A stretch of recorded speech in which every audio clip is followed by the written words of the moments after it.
Your Majesty, your monthly Eyes and Ears strategic update for the coming season in the Westlands. What was, what will be, and what is may yet be spoiled by this report, which contains major spoilers for all of Season 1 of this turning of the Wheel of Time, and minor spoilers through the third book describing Last Turning.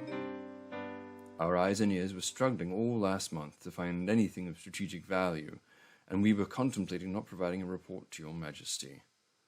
But then a veritable flood of information poured out at the very end. And with that information, we must ground our analysis in geography, the setting of all strategy. Last turning, Falmer was in a temperate climate, with warm, dry summers and cool, wet winters, very unlike this turning. An arid and inhospitable desert similar to the Shadow Coast of Last Turning, its current people rely on the ocean for their livelihood.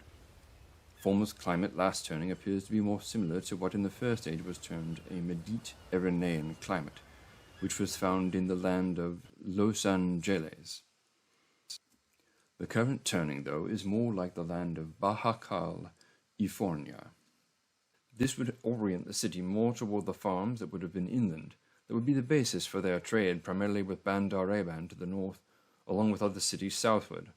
This turning, of course, Falmer is on the west shore, pointing squarely to the open ocean and its vital fisheries.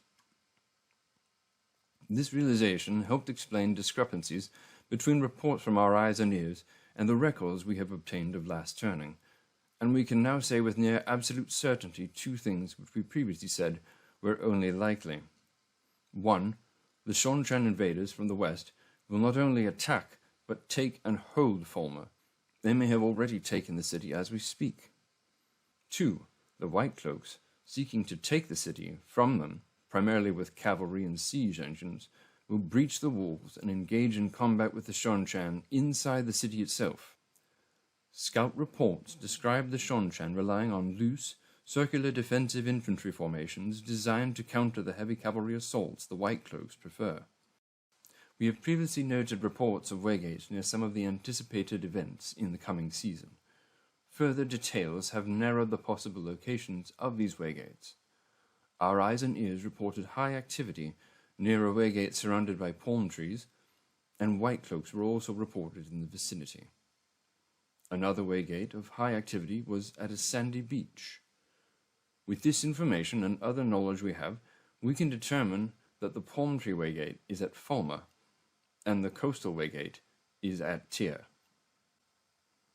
So much of what your Majesty would find to be of strategic significance can be found in the original reports appended to this one.